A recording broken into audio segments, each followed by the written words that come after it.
Good day mga boss. So, budget natin ngayong araw ay puro minimalist. Bali, ito po yung design ng ating madam. Minimal lang po yan. Siguro, zodiac sign niya po ito. Kaya ito po yung gusto niyang ipalagay.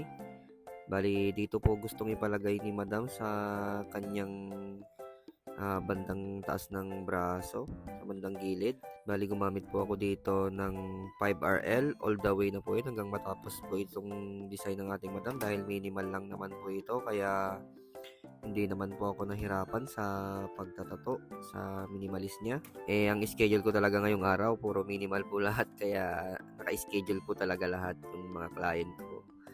Depende po sa mga ipapatato nila. Pag puro minimal po yung ipapagawa nila, iseset ko po sila ng araw para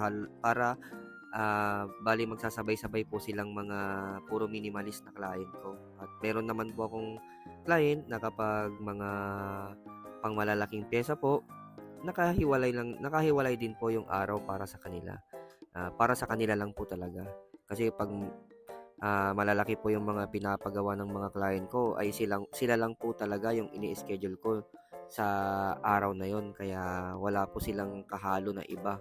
Pero depende na lang po kapag natapos ko po ng maaga sa oras, yung design nila ay pwede akong mag-isingit ng mga walk-in client or mga minimal. Pwede ko pong i-PM yung mga client ko na nagpapatato ng mga minimalist kaya schedule nila kinabukasan, pwede ko po silang i-schedule kaagad-agad. At ito na po pala yung finished product mga boss.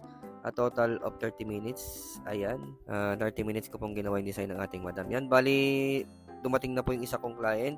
Bali ang usapan po sana namin dalawang design lang, kaso lang request po yung ating client na bigyan ko daw siya ng free na tattoo kasi lagi po siyang nagpapa-tattoo sa akin. Halos weekly po siyang bumabalik dito sa shop. At ito po yung dati kong gawa. Last week lang po yan at fully healed na.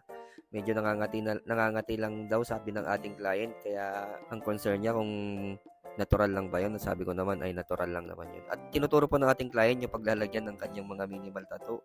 Yan, bali magsisimula na po tayo dito sa pinakauna. Yan, di ko na po ibinidyo yung full video. Bali shortcut na lang po para mabilis dahil yung oras po ng ating client nagmamadali po siya. Wala din naman po akong kasamang nag-vlog. Mag-isa ko lang din po na kumukuha sa mga video ko sa pagtatato, kaya medyo nahihirapan din po ako minsan. Busy din naman po yung aking asawa sa pag-aalaga sa anak ko, kaya sarili ko na lang po talaga. Konting sikap lang po para maabot po natin yung tinatamasa po nating tagumpay. Yan, kaya kahit mag-isa ko lang din po na nag-vlog, ay masaya na rin po ako dahil masaya din naman po ako dito sa ginagawa ko.